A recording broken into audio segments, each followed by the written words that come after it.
Hello friends, welcome to my YouTube channel.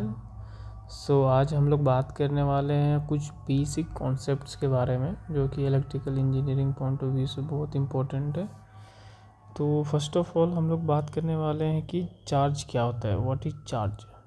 Charge is an electrical property of A atomic particles of a matter that causes it to experience an attractive or repulsive force from other charged object and it is measured in coulomb।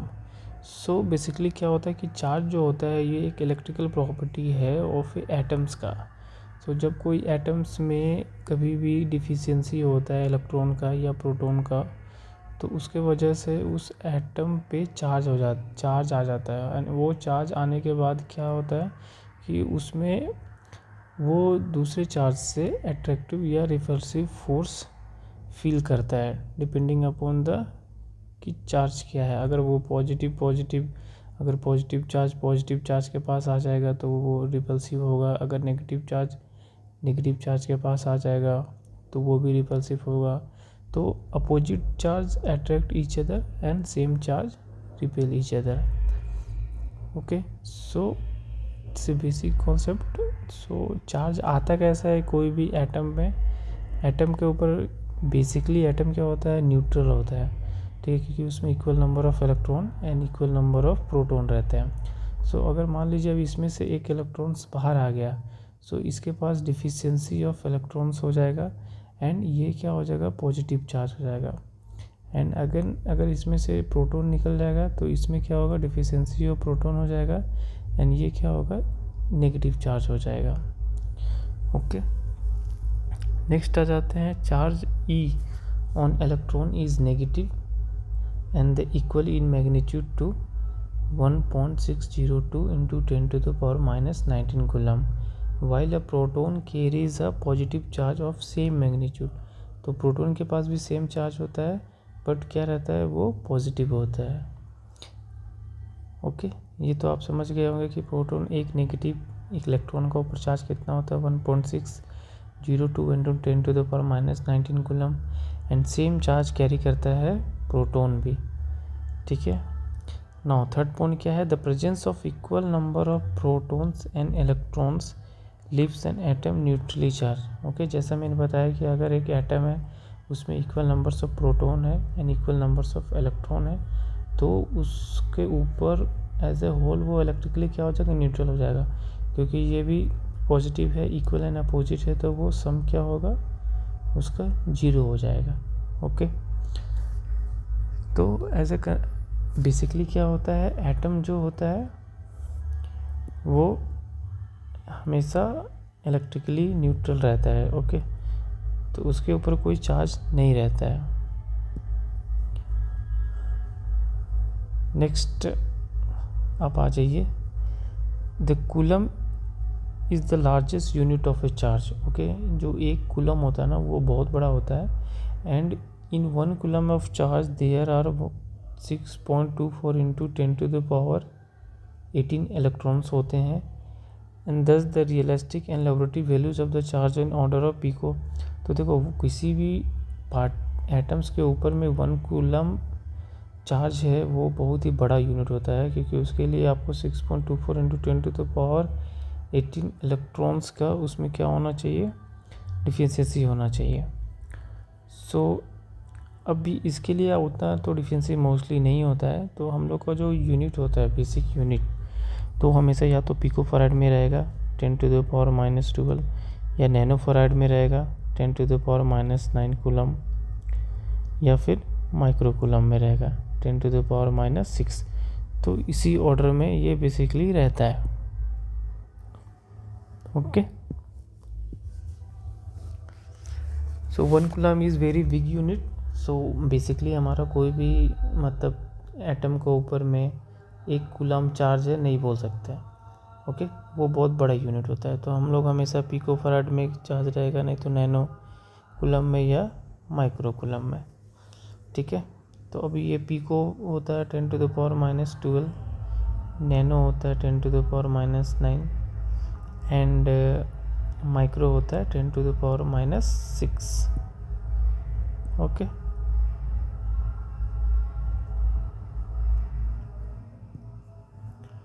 So next आ जाते हैं the law of conservation of charge क्या बोलता है, that state that charge can neither be created not destroyed only transferred. ठीक है, तो हमारा जो law of conservation of charge है वो क्या बोलता है कि कोई भी चार्ज होता है कभी भी ना तो हम लोग उसको क्रिएट कर सकते हैं and can not be destroyed.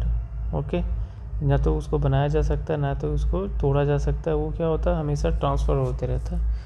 Okay, so this the algebraic sum of electric charge in a system does not change.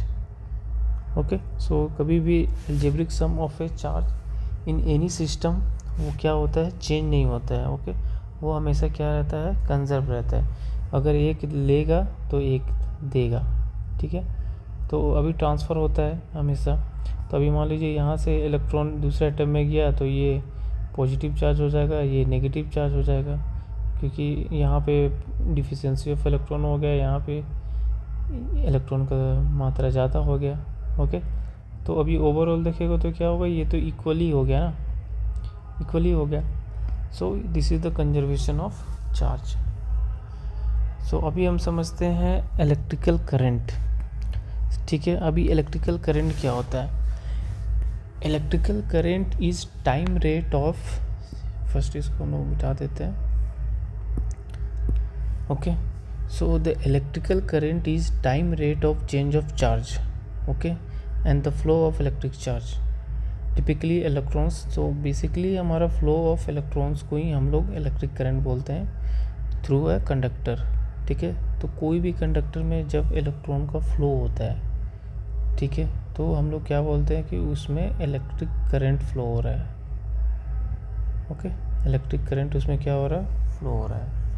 And उसका जो डायरेक्शंस होता है वो हमेशा क्या रहता है, opposite to the direction of flow of electrons. So मान लीजिए अगर इलेक्ट्रॉन्स का फ्लो ऐसा है तो एक्चुअल में करंट कैसा फ्लो होता है, ऐसा फ्लो होता है। तो आप बेसिकली बोल सकते हो कि direction of current is in the direction of flow of proton. Okay, so opposite हमेशा इलेक्ट्रॉन का डायरेक्शन में एक्चुअली रहता है करंट का डायरेक्शन। सो इलेक्ट्रिक करंट क्या हो गया, electric current is a time rate of change of current. इसमें टाइम क्या भी इंपॉर्टेंट है क्योंकि वो टाइम के साथ में चेंज होता है। And the flow of electric charge typically electrons, तो हम लोग बेसिकली इलेक्ट्रॉन्स की बात करते हैं through a conductor. And electrons क्या होता है, कंडक्टर में ही फ्लो होगा। ठीक है, इलेक्ट्रिक करंट क्या होता है, कंडक्टर में फ्लो होता है। एंड वो क्यों फ्लो होता है, why current is flowing, and it is caused by the potential difference or a voltage between the two points. ठीक है, तो अगर मान लीजिए कोई कंडक्टर है एंड ए एंड बी है, एंड ये बीच में दोनों का बीच में वोल्टेज डिफरेंस है।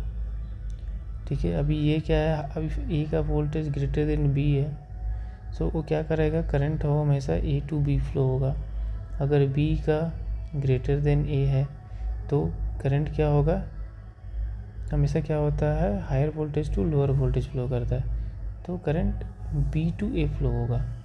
ठीक है, तो वो हमेशा करंट का फ्लो जो होता है वो पोटेंशियल डिफरेंस की वजह से होता है। अगर मान लीजिए दो सोर्स है ए और बी, अगर दोनों का वोल्टेज सेम है 110 वोल्ट, तो ये इधर में कुछ भी इलेक्ट्रॉन करंट का फ्लो नहीं होगा, क्योंकि क्या है, ये दोनों इक्वी पोटेंशियल सर्विस हो गया। ठीक है, इसको हम लोग इक्वी पोटेंशियल सर्विस बोलते हैं, जिसमें कुछ भी इलेक्ट्रॉन्स का फ्लो नहीं होता है एंड करंट का भी फ्लो नहीं होता है। ओके, नेक्स्ट है the rate of this flow is measured in amperes. ठीक है, हम लोग इलेक्ट्रिक करंट को कैसे मेजर करते हैं, एम्पियर में मेजर करते हैं। Where 1 ampere is defined as 1 coulomb of charge passing through a point per second. तो हम लोग 1 कूलम क्यों बोलेंगे,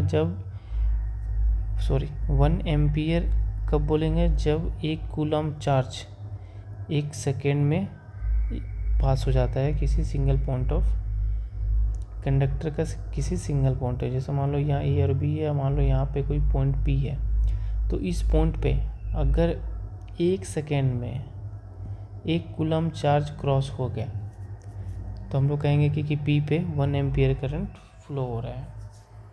ओके,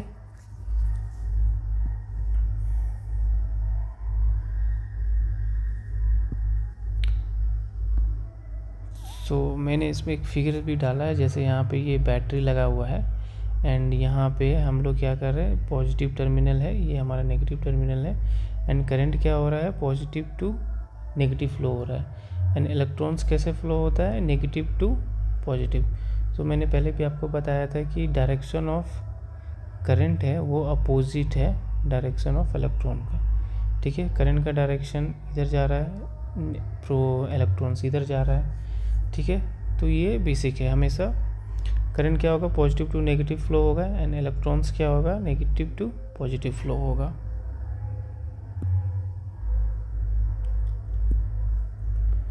ओके है, अभी ये रिलेशनशिप कैसे रहता है हमारा करंट का, I is equal to D Q by D T. Okay, where D क्या है हमारा, D is the differential unit, so it is a very small differ in charge with respect to time.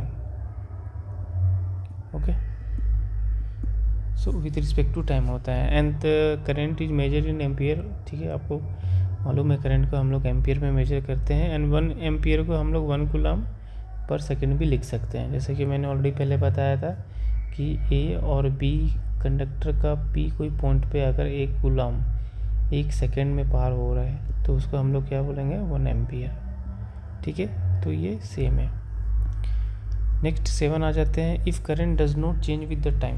तो अभी आपको पता चल गया कि what is electric current. Electric current is the flow of electrons through a conductor. Okay, so अभी जो current है ना, if current does not change with the time but remain constant, we will call it as a direct current. तो अभी वो जो current है अगर उसका डायरेक्शन, ओके, अगर उसका डायरेक्शन और मैग्नीट्यूड टाइम के साथ कांस्टेंट है, मतलब टाइम चेंज हो रहा है बट करंट चेंज नहीं हो रहा है, करंट का डायरेक्शन भी चेंज नहीं हो रहा है, तो उस टाइप का करंट का हम लोग बोलते हैं DC current. Okay, direct current. तो अगर हम लोग ग्राफ में समझेंगे तो ये हमारा डीसी करंट का ग्राफ है, जहाँ पे ये क्या है, आई है, ये क्या है, टी है। अभी देखो यहाँ पे मान लो 1, ये 0 हो गया, अभी 1 2 3 4 5 सेकेंड ऐसा है। तो 1 सेकेंड में भी सेम वैल्यू है, 2 सेकेंड में भी सेम वैल्यू है, 3 सेकेंड में भी सेम वैल्यू है करंट का, 4th सेकेंड में भी सेम वैल्यू है करंट का, 5th सेकेंड में भी सेम वैल्यू है। तो यहाँ पर डिफरेंट टाइम इंटरवल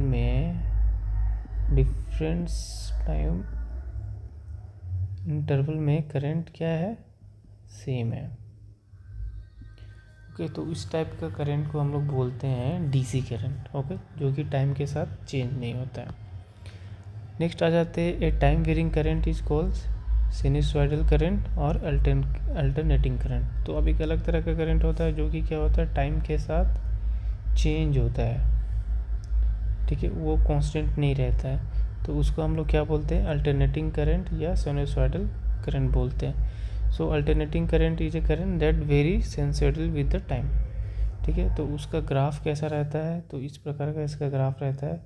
सो वो क्या होता है, एक टाइम पे पीक पे रहता है। ठीक है, उसके बाद फिर क्या होता है, 0 हो जाता है, फिर वो नेगेटिव डायरेक्शन में पीक पे आता है, फिर वो क्या होता है, 0 हो जाता है। ठीक है, तो यहाँ से यहाँ तक को हम लोग 1 साइकिल बोलते हैं। ठीक है, 1 साइकिल बोलते हैं और इसका एवरेज क्या होता है, एवरेज इसका 0 होता है। ठीक है, 1 साइकिल में अगर देखेंगे तो ये प्लस पॉजिटिव, ये नेगेटिव, अगर इसको दोनों को ऐड करोगे तो 0 हो जाएगा। ठीक है, तो ये क्या होता है, टाइम के साथ हमेशा चेंज होता है। तो अभी आप किसी भी टाइम पे देखेंगे तो इसका वैल्यू सेम नहीं है।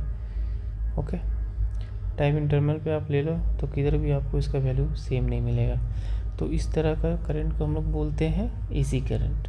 ओके, तो ये एक टाइम पे पीक में रहता है एंड ये पूरा जो यहाँ से यहाँ तक रहता है, ये रहता है 180 डिग्री। ओके,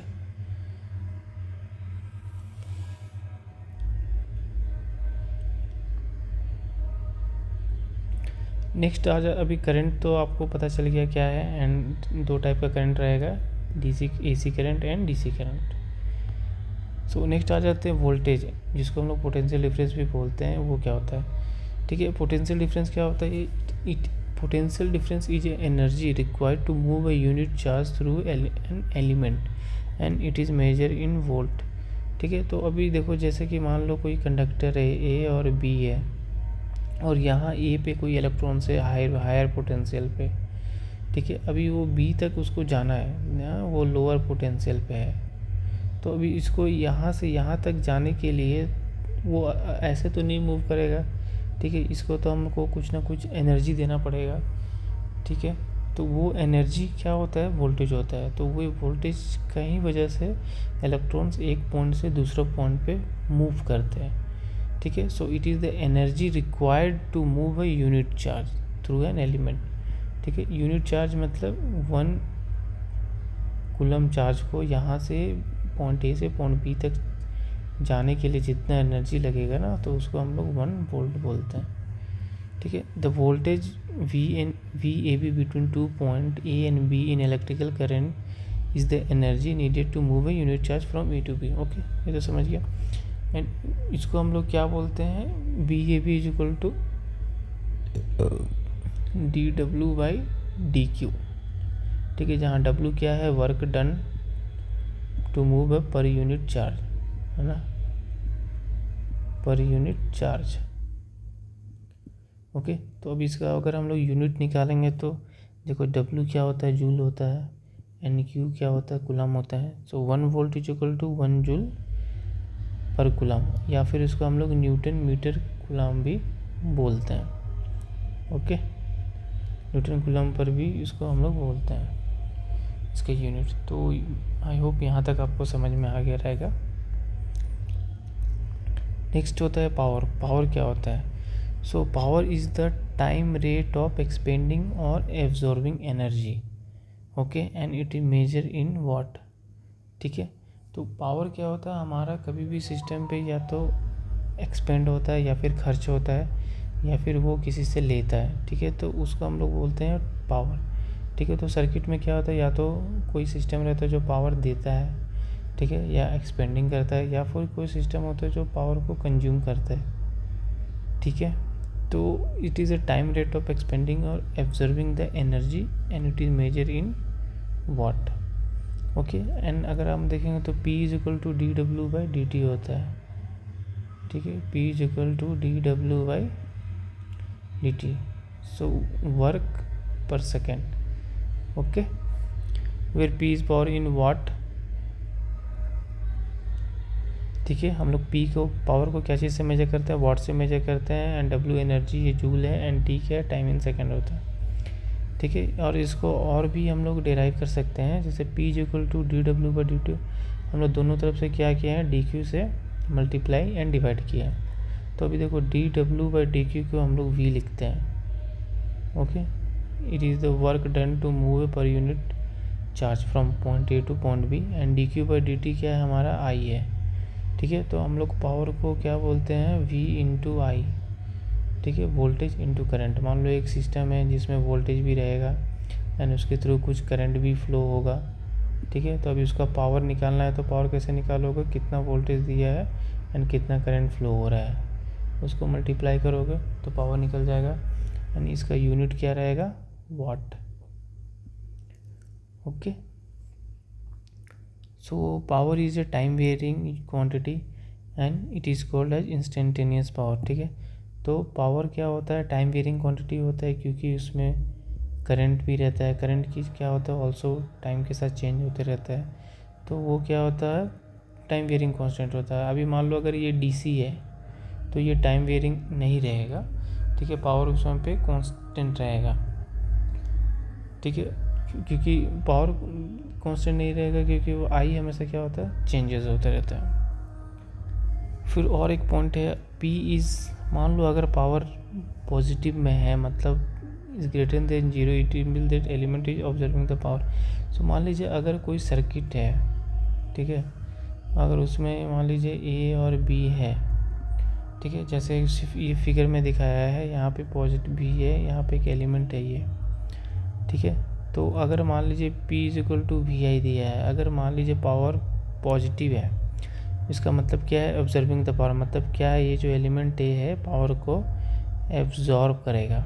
ओके, ये क्या करेगा, एब्जॉर्ब करेगा। तो उस केस में क्या होता है, पावर पॉजिटिव होता है। अगर P नेगेटिव में है, जैसे यहाँ पे P नेगेटिव है, मतलब क्या होता है, ये पावर को डिलीवर करता है ना, मतलब ये क्या करता है, पावर को रिलीज़ करता है, ठीक है, पावर को एब्जॉर्ब नहीं करता है। नेक्स्ट आ जाएंगे, passive conversion satisfy the when the current enters through a positive terminal of an element, तब हमारा क्या होगा, पावर पॉजिटिव होगा। If current enters through the negative terminal then हमारा पावर नेगेटिव होगा, ठीक है। जैसे यहाँ पे देख लो, यहाँ पे फिगर में फर्स्ट जो ये फिगर है, ओके, तो यहाँ पे जो करंट है पॉजिटिव टर्मिनल से इन हो रहा है, नेगेटिव टर्मिनल से यहाँ पे आउट होगा। तो इसमें क्या लिखा है, जब ये पॉजिटिव टर्मिनल से इन होगा तो क्या होगा, पावर पॉजिटिव होगा, इसलिए यहाँ पे पावर पॉजिटिव दिया गया है। एंड जब वो नेगेटिव टर्मिनल से इन होगा या आउट हो रहा तो यहाँ से इन होगा तो पावर क्या होगा, नेगेटिव होगा। तो इस तरह से हम लोग उसको ईजिली भी कर सकते हैं।